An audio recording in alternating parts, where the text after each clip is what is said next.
a las buenas nuevas para todos. Padre, ¿cómo está? Bien, ¿y usted? Bueno, muy bien también, gracias a Dios y a la ¿Cómo Virgen. le va con la novena de Aguinaldos? Bueno, muy bien, de verdad. Me siento muy alegre, muy feliz y Sí, bueno, ¿no? espero la Navidad también. Es bonito porque participar de la Santa Misa a las 5 de la mañana es una experiencia bonita porque da una carga espiritual tremendo por doble motivo, ¿no? Uno, bueno, el encuentro con Jesús, con su palabra, con la Eucaristía y luego el hecho de la penitencia, de estar en vela. Siempre el aspecto penitencial también es significativo en este tiempo de Adviento. Se nos olvida que es un tiempo de oración, de ayuno, de sacrificio, de abstinencia. Estamos anticipando la celebración de la Navidad. La Navidad comienza el 25 de diciembre. Para algunos termina. Y que, ya llegó Navidad. Bueno, esos son los que están desfasados. ¿Qué vamos a hacer? Ahí es donde empieza la Navidad. Ahí es donde empieza. Ahora estamos en preparación, en mortificación, sobriedad, ayuno, penitencia, Purificación. confesión. Hacer una buena confesión. Sí, para que también la Virgen también prepare nuestros corazones. Y hoy en este día también tan especial, ¿no? Ujú, por supuesto. Sí.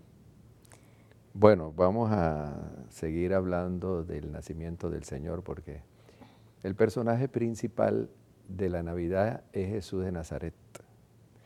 Y a veces queda eclipsado por otros personajes ficticios, duendes, soldaditos de plomo, muñecos de nieve, Santa Claus. Hombre, y el personaje principal lo dejamos a un lado. Yo quisiera invitar a los amigos festevidentes a que cuando vayan por allí, a los moles, a los supermercados, a los comercios, o entren a una oficina pública o al área social de alguna torre, o entren en una casa y ven el nacimiento, acérquense y denle un beso al niño Dios. Manifiéstenle su amor al niño Dios. Hay gente que no lo quiere, hay gente que lo desprecia, hay gente que le echa culpa de todas las desgracias que ha habido. Bueno, usted acérquese ahora, en este tiempo, dele un beso, manifiéstele su amor al niño Dios, donde lo vea. Hermana. Sí, padre, también ahora escuchándolo hablar de eso, que bueno, que es prácticamente lo que hemos estado hablando del personaje principal, que es el niño Jesús, siento que algo que también influye mucho en la sociedad son las películas que justamente no ponen al niño Jesús, sino que empiezan a poner otros personajes que son lo que usted dice, todo Santa Claus, los renos, Cenicienta. Entonces eso también va como confundiendo y el sentido de la Navidad también se va perdiendo porque justo en este tiempo es donde ponen las películas de la Navidad. Entonces eso también como que se les va metiendo mucho a las personas y entonces obviamente que no ponen a Jesús, el niño Jesús en el centro de su corazón, ¿no? Que son los medios, que es lo que ahorita mismo más está. Así es. Sí. Bueno, y entonces, ¿qué más tenemos para hoy? Bueno, hoy traje la Biblia, Oh, la trajo, finalmente. finalmente. Mire, yo pienso que un buen cristiano debe tener 2 o 3 Biblias. Aparte del celular, porque celular es celular, Biblia es Biblia. Claro. Yo tengo una Biblia en mi cuarto, tengo una en la capilla donde oro y tengo 2 aquí en la oficina de FTV. 4 Biblias. Y siempre es bonito porque uno está al alcance de la palabra de Dios, uno la lee, uno la medita, uno la saborea. Qué bonito cuando uno lee la Biblia. Y mira, en esto yo felicito a los hermanos no católicos, evangélicos sobre todo, porque hay unos no católicos que tampoco leen la Biblia, ni la Claro. leen. Pero cuando un evangélico, uno lo ve estudiando la Biblia, leyendo la Biblia, eso a mí me emociona. Y también hay que decirlo, muchos católicos todos los días leen el pan de la palabra, que es la Biblia también. Sí. Es la Biblia porque, bueno, están leyendo los evangelios, están leyendo el Antiguo Testamento, el Nuevo Testamento. Para nosotros es una lectura continuada de la Biblia, el pan de la palabra, u otros subsidios parecidos al pan de la palabra. pero no hay como leer la Biblia. ¿Por qué? Muchas veces la traducción del pan de la palabra, aunque sea autorizada por las conferencias episcopales, no es la mejor. Ya lo demostré ayer en el programa cuando hablan de posada. Por ejemplo, eso es un ejemplo, no recuerdo ahora la traducción de ese texto, pero a mí me gusta la Biblia de Jerusalén y aún así la Biblia de Jerusalén, que es la mejor traducción que yo conozco, también tiene errores. También tiene errores. Incluso, voy a decir algo que a alguno le va a golpear, el griego original del siglo IV también tiene errores, que es el que está copiando la Biblia de Jerusalén y todas las Biblias, la Reina Valera. ¿Por qué usted dice que tiene errores? Después lo vamos a ver. Lo que pasa es que no existe una Biblia original, porque cualquiera puede decir esa pregunta, bueno, ¿y dónde está la Biblia original? No existe. No existe. Ahora, si no existe, entonces no hay que creer en lo que tenemos aquí. No, la cosa no es así tan sencilla. Existen papiros, porque la Biblia en esa época no existía la imprenta.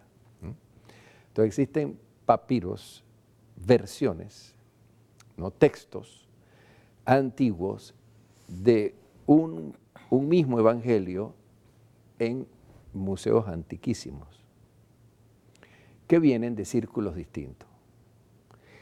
Y lo vamos a demostrar cuando hablemos más adelante del parto virginal de María. Las copias que llegan hasta nosotros son del siglo IV. No existe el papiro del siglo II o el siglo I en el que escribió San Juan. Entonces, algún copista en el siglo V, VI, cambió la misma redacción de San Juan. Entonces, lo que tenemos y lo que sigue la Biblia de Jerusalén es una redacción posterior a la del mismo evangelista. Entonces, ¿cómo podemos saber que eso está errado? Cuando uno estudia los padres de la iglesia. Porque los padres de la iglesia sí tenían frente a ellos el evangelio original. Y entonces, claro, utilizaban expresiones de San Juan tal cual él la escribió. Esto mismo pasa con el evangelio de Marcos, el evangelio de Lucas. Lo que hay son versiones antiguas. Entonces, aquí hay un trabajo bien profundo para hacer, ¿no? Que hay que leer o estudiar los papiros que vienen de diferentes círculos. Cuando se estudian esas copias, uno se da cuenta que coinciden en su mayoría, y ahí es donde nos damos cuenta que lo que está aquí es palabra de Dios y no fue alterado, porque los copistas, voy a explicarlo, ¿cómo estos evangelios, y luego podríamos pensar lo mismo del Antiguo Testamento, cómo los evangelios llegan hasta nosotros? Porque habían monjes que cuando los textos originales ya se deshacían por el tiempo, por el moho, por la humedad, entonces lo transcribían. Y ese papiro, cuando ya se estaba desvaneciendo, se volvía a transcribir. Y así iba pasando de generación a generación. Entonces, cuando uno ve el papiro del siglo II y lo compara con el siglo IV, uno se da cuenta que hay una fiel traducción de un texto original que se respetó. Pero a veces, y eso es cuando, tendría que poner aquí varios ejemplos, dice, algunos manuscritos antiguos añaden. Sí, ahí sale abajo. Ahí salen, por eso es que dice, porque algún copista añadió ese versículo porque estaba considerando otra traducción. Ahora, esto es interesante porque vamos a ir en el fondo que fue realmente lo que escribieron los evangelistas. Ahora, cuando tú ves que hay 6 papiros que vienen de diferentes círculos de Mesopotamia y todos coinciden, no obstante, la tradición, la cultura donde vienen, y es un 98 o 99% lo mismo, uno dice, hombre, se estuvo respetando siempre el original.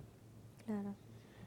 Pero también en alguna época había influencia gnóstica y había influencia, pues un pensamiento filosófico, habían algunos contornos, en el contorno habían herejías, entonces se quería cuidar la pureza del dogma, de la revelación, y por eso es que algunas cosas sutilmente la alteraron. Algún copista, algún escribano de aquellos tiempos. Sí, por la parte gramatical, ¿no? Ahí está. Y entonces el tiempo, el verbo, la conjunción, el punto, la coma, cambian algunas cosas. Hay estudios exegéticos para demostrar, bueno, cuál fue el texto más antiguo. Y curiosamente, cuando hablamos de la virginidad de María, el texto más antiguo es claro que María tuvo un parto virginal. Claro, quien no estudia mariología a este nivel no va a aceptar lo que estoy diciendo. No, porque la Biblia dice, sí, pero eso no es lo que la Biblia dice. Esa fue una copia que hicieron en el siglo VI. No estés inventando que la Biblia dice eso. Entonces, hay que irse más atrás y ver los papiros antiguos del siglo II y ver lo que escribieron y predicaron los padres de la iglesia que tuvieron contacto directo con los apóstoles. Sí, por eso que también hay en varias Biblias, que el pueblo de Dios, entonces también el mismo idioma español tiene muchas palabras, que es lo que igual usted está diciendo. Así es. Igual en inglés. Miren, en la Mariología es clave, en la Mariología es clave el estudio de los padres apostólicos. Los padres apostólicos fueron los sucesores inmediatos de los apóstoles. Entonces hay un libro muy bueno que lo tengo de la Mariología de los padres apostólicos. El concepto que ellos tenían de la virginidad de María es clave y es único. Y luego los sucesores, ¿no? Entonces, voy a ver si traigo en estos días un libro del padre Ignacio, Ignacio de la Poterí, que es uno de los exégetas más renombrados de la Iglesia Católica de todos los tiempos, o mejor dicho, de los últimos tiempos, ¿no? Y él demuestra, y aquí lo vamos a aclarar, él demuestra que hasta el siglo III siempre se leyó el prólogo de San Juan en singular y no en plural como está ahora, de que fueron engendrados, ¿verdad?, los cristianos en el bautismo. No, fue Jesús nació sin derramamiento de sangre, dice claramente el evangelista. Es la palabra de Dios la que lo está diciendo, no soy yo. Entonces, cuando un sacerdote pone en duda la virginidad de María, es que no ha estudiado mariología a fondo, como se fíjate, la mariología, creo yo que es una rama del saber teológico que después de la cristología debe ser la más importante, porque en la historia de la salvación, después de Jesús, la figura más importante en la historia de la salvación es la Virgen. Entonces, hay que estudiar, ¿no? Hay que estudiar. Vamos aquí, yo le voy a traer el texto del padre Ignacio de la Poterí, donde menciona los círculos antiguos, los padres de la iglesia, donde leían la virginidad permanente de María, María antes, durante y después del parto, como lo afirmó San Agustín.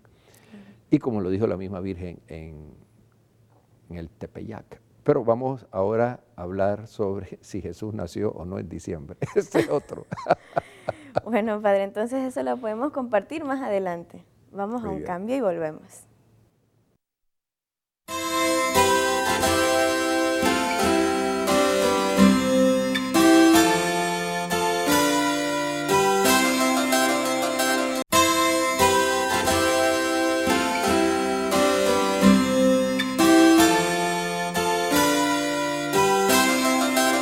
Continuamos con ustedes, queridos fetividentes, compartiendo mucho más sobre la palabra de Dios y la Biblia.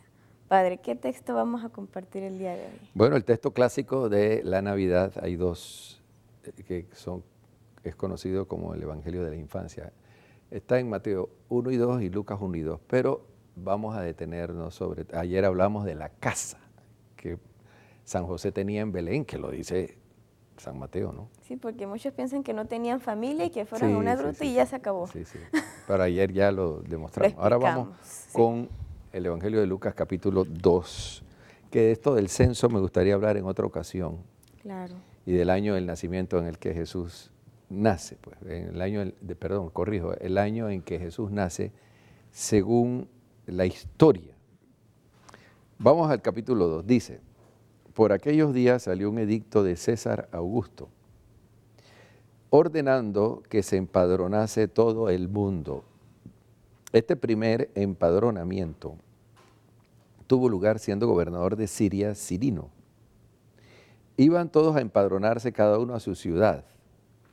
Subió también José desde Galilea, de la ciudad de Nazaret, a Judea, a la ciudad de David que se llama Belén, por ser él de la casa y familia de David, para empadronarse con María, su esposa, que estaba encinta. Mientras estaban allí, fíjese, está claro, mientras estaban allí, le llegó el momento del alumbramiento, dice, y dio a luz a su hijo primogénito. Esa expresión primogénito es legal, no significa que María haya tenido otros hijos. Siempre el primer hijo se le llamaba primogénito, no porque la mujer tuviese otros, sino porque era la condición de herencia y de dignidad que le correspondía a la mujer, al hijo que abría el vientre de una mujer judía y que era heredero de las promesas. El primogénito era el hijo de la promesa, en que recaía una particular paternidad legal tanto del padre como de la madre, ¿no? Por eso la expresión primogénito, dice la Biblia de Jerusalén en el verso 7, en griego bíblico el término no supone necesariamente hermanos, sino que subraya la dignidad y los derechos del niño. Todo niño que naciese de una mujer primípera, de una mujer virgen, antes de haberse casado, pues el primer hijo se le llamaba primogénito, según la ley. Según la ley. Está claro. La parte legal, claro. ¿no? Parte legal. Ahora dice, mientras estaba ahí, se le cumplieron los días del alumbramiento, dio luz a su hijo primogénito, y dio a luz a su hijo primogénito, lo envolvió en pañales, fíjate, dio a luz y lo envolvió en pañales ella de inmediato, o sea que José no lo envuelve, y le acostó en un pesebre, porque no tenían sitio, en el catalima, ya lo dijimos, Sí. plano superior de la casa. Había en la misma comarca, aquí es donde viene el punto, había en la misma comarca, fíjate que dice la misma comarca, no es que estaban distantes los pastores, sino estaban en el sitio, ¿no? Cerca, sí. Cerca. Unos pastores que dormían al raso y vigilaban por turno durante la noche su rebaño. La pregunta es, ¿qué hacían estos pastores vigilando el turno por rebaño? Este es el texto que algunos biblistas o algunos comentaristas dicen, Jesús no nació en invierno porque los pastores estaban vigilando el rebaño. Pero díganme, si hay algún texto, puede que lo haya. Yo no encontré en la Biblia un texto que diga que los pastores sacan el rebaño a comer de noche.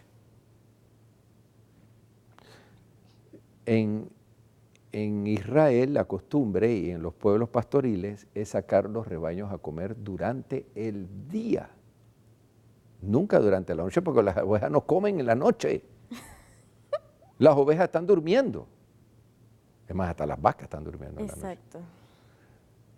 Entonces, de este texto algunos se basan para decir, Jesús no nació en diciembre porque aquí estaban ovejas y no había hierba en diciembre, en enero, en febrero, en noviembre no había hierba, sí, claro que no. Ahora voy a poner la cosa más crítica todavía. Pregunto, ¿ustedes han ido a Belén? No. Yo sí, y varias veces. ¿Hay hierba en Belén? Difícil. Había sembradíos de trigo. Pero miren, Belén, bueno, y el que puede irlo a conocer, vaya, ¿no? Es un terreno árido. Eso parece desierto. Desierto. Había un sitio donde Ruth, la moabita, según el libro de Ruth, habla de que se sembró trigo y bueno, es la casa del pan y esto, pero también eso no es algo histórico 100% ese libro, ¿no? Ahora, supongamos que había alguna parcela, obviamente en el mes de diciembre, ni pensar que ahí había hierba para las ovejas, ¿no? Pero el punto es, siendo Belén un lugar tan árido y rocoso, siendo primavera o verano, ¿qué hacen pastores y qué hacen ovejas en la noche comiendo? Nada. Si van a pastar es en el día, esa es la costumbre. Por aquello también de los lobos y animales, como aparece en el libro de David, aparece que David estaba cuidando rebaños, pero durante el día, y que el Señor lo libró de las garras del león y del oso, y David era de Belén. Ahora, esto para decir que se puede poner en duda esto de que si estaban, porque aquí no dice que estaban comiendo, aquí dice que estaban cuidando. Aquí dicen que estaban vigilando. Vigilando, sí. Ahora, el punto aquí que yo quisiera que vamos, tiene su Biblia, hermana, Claro, la felicito. aquí Ahora estoy. vamos con la misma Biblia, vamos a pasar la página y vamos a el mismo Evangelio de Lucas. Miren, el Evangelio de Lucas en el capítulo 1 dice, ¿lo tiene ahí? Sí, aquí. Lucas 1:5 dice, hubo en los días de Herodes, rey de Judea, un sacerdote llamado Zacarías, del grupo de Abías, casado con una mujer descendiente de Aarón que se llamaba Isabel. Esa mujer descendiente de Aarón era prima hermana de la Santísima Virgen María, por consiguiente, tía de Jesús. Descendiente de Aarón, aquí está, descendiente de Aarón. Se llamaba Isabel. Los dos eran justos ante Dios y caminaban sin tacha en todos los mandamientos y preceptos del Señor. No tenían hijos porque Isabel era estéril y los dos de avanzada edad. Sucedió que mientras oficiaba delante de Dios en el grupo de su turno, entró al santuario para quemar el incienso. En el turno de Abías. ¿Y entonces? ¿Cuándo era el turno de Abías? Porque se le apareció el ángel Gabriel a Zacarías cuando iba a remover las brasas y quemar incienso y perfume entre el sacrificio de la mañana y el sacrificio de la tarde. El primer sacrificio comenzaba hacia las 9, terminaba hacia las 3 de la tarde. Y los sacerdotes tenían que remover las brasas y volver a quemar incienso, porque era perfume hacia Yahvé. En uno de esos turnos se le aparece el ángel Gabriel. ¿Qué tiempo duraba el turno de los sacerdotes que iban a remover las brasas? Porque eso no lo podía hacer cualquiera, sino los sacerdotes. ¿Cuántos sacerdotes? Aquí lo dice el libro de las Crónicas. Habían 24 turnos y cada turno oficiaba una semana. Y el turno de Abías, ¿a qué turno corresponde? Mira cómo es la cosa. El turno de Abías, ¿a qué turno correspondía? Entonces, ¿usted tiene idea? Al primer turno, segundo turno, tercer turno, cuarto turno. El turno de Abías era el segundo turno, según el libro de Crónicas. Ahora vamos a irnos más allá. ¿Cuándo comenzaban a remover las brasas? En el mes de septiembre, pasado el verano. Ahora, si el ángel Gabriel se le aparece a Zacarías en el segundo turno de Abías, en septiembre, muévale 9 meses cuando nace Juan el Bautista. Juan el Bautista es concebido, cuente, septiembre, octubre, noviembre, diciembre, enero, febrero, marzo, abril, mayo, junio. Juan Bautista nace en junio y Jesús nace 6 meses después, según el libro de Lucas dice, 6 meses después. Al sexto mes. Sí. Junio más 6 meses después. Ahora, la Biblia puede estar equivocada, bueno, puede ser una anécdota o puede ser yo no sé qué, pero aquí coincide el turno de Abías, que era en septiembre, como se encuentra en algunos manuscritos de Qumran, y entonces coincide de que Jesús nace en diciembre. Entonces esta tontada de decir que fue porque somos especialistas en repetir lo que dicen los libros. Porque eso era para el culto de Dios Sol. El culto de Dios Sol no existía ya. Eso había caído en desuso 2 siglos antes de Cristo. Y el emperador Adriano, porque los cristianos estaban celebrando el nacimiento de Cristo a final de diciembre, quería imponer nuevamente el culto a Dios Sol, cuando ya no existía.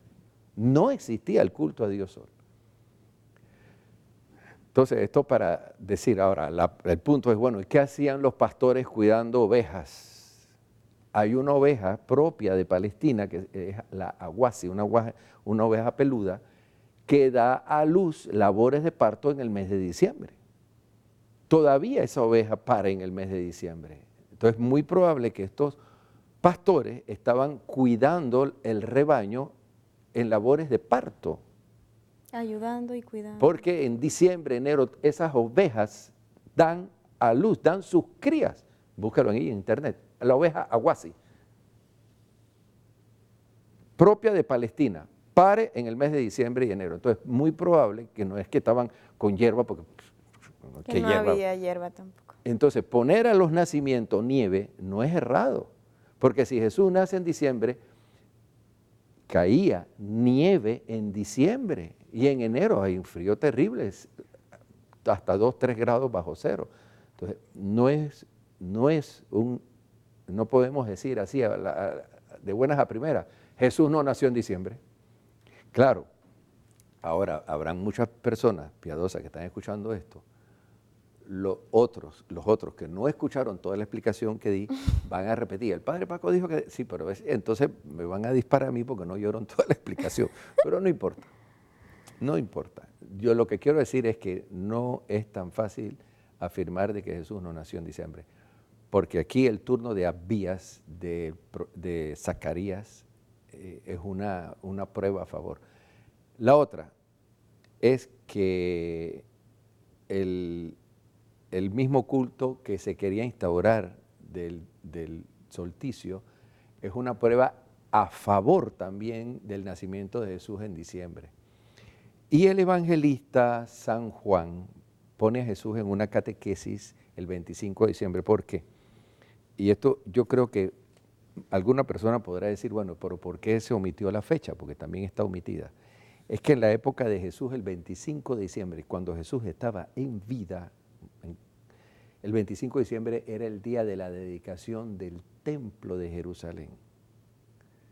Entonces es una provocación de los primeros cristianos, es armar más la revuelta que hay, el rechazo hacia el cristianismo, en una cultura romana para resurgir el culto al dios Sol que sí, que existió, pero también a los judíos que ese era el día de la dedicación de su templo. Ahora alguno podrá decir, por eso los primeros cristianos pusieron el 25 de diciembre, el día del nacimiento de Cristo. En el Evangelio de San Juan dice que Jesús se paseaba por el templo el día de la dedicación. Y San Juan en esto fue muy cuidadoso. Vamos a buscar aquí en el versículo, perdón, en el capítulo, el verso 10, perdón, capítulo 10, verso 22. 10, verso 22, dice San Juan, se celebró por entonces en Jerusalén la fiesta de la dedicación. Era invierno, 25 de diciembre. Jesús se paseaba por el templo en el pórtico de Salomón. Si tú eres el Cristo, dínoslo abiertamente. Jesús le respondió, ya les los he dicho, pero no me creen, etcétera, etcétera, etcétera. Y habla dice, pero ustedes no creen porque no son de mis ovejas. Mis ovejas escuchan mi voz, yo las conozco y ellas me siguen, Yo me pregunto, ahora aquí no hay tiempo para explicarlo, si aquí hay una alusión directa al nacimiento de Jesús con ocasión de la dedicación del templo. Léanse eso. San Juan capítulo 10, verso 22 y siguiente. Cuando habla de las horas del día, etcétera, les trajeron piedras, se las quisieron tirar. Yo soy hijo de Dios, dice. Como dice el verso 36, aquel a quien el Padre ha santificado y ha enviado al mundo. Fíjense ese verso 36. Dice Jesús, el Padre ha santificado y ha enviado al mundo. Lo está diciendo un 25 de diciembre, el mismo Jesús. ¿Cómo contradecir? Es interesante, ¿no? Estudiar la Biblia, sí, hermana. ¿No le que parece? se debe de estudiar primero para poder también, como usted dice, explicarle también a los demás Porque muchas personas, como usted dice, esto no es así, no es diciembre. Otro punto, ¿Qué hacían los pastores? Hay una tradición también muy antigua, eso está en la arqueología y en la antigua, que a finales de diciembre y a principios de enero se peregrinaba, antes del emperador Adriano en el año 120, a la gruta de Nazaret, de Belén, donde Jesús había nacido a finales de diciembre y a principios de enero. Los cristianos iban y hacían una ceremonia de alabanza. Eso yo lo estudié en Roma, a menos que todos estos libros y las cosas que me enseñaron eran falsas. No me dijeron específicamente el 25 de diciembre, pero sí me dijeron, esto existe, está en tal, el que escrito de la comunidad jerosolimitana del primer siglo, que había una tradición de ir hacia esa gruta en peregrinación. No se celebraba la misa porque no era costumbre celebrar la misa diaria, sino solo el domingo, ¿no? Entonces no es tan fácil, ¿verdad?, descartar esto de que Jesús no nació el 25 de diciembre, no. Además, el solsticio de invierno es el 21, no el 25, entonces no tiene nada que ver con el dios sol. Así es que, hermana, ¿qué le parece ahora? Bueno, ya está más claro que el agua, yo pienso. Esperemos. Sí, padre, ya pienso como que en diciembre también los cristianos nos podemos como poner más a pensar en Dios, pues de que fue el designio de Dios que fuera en diciembre, pues. Así es, que es el mes más lindo del año. Exactamente. Y el 6 de enero, también tenemos que hablar del 6 de enero. También, más adelante, en las buenas nuevas para todos, Padre. Así es. Nos despedimos de cada uno de ellos. Que Dios lo bendiga.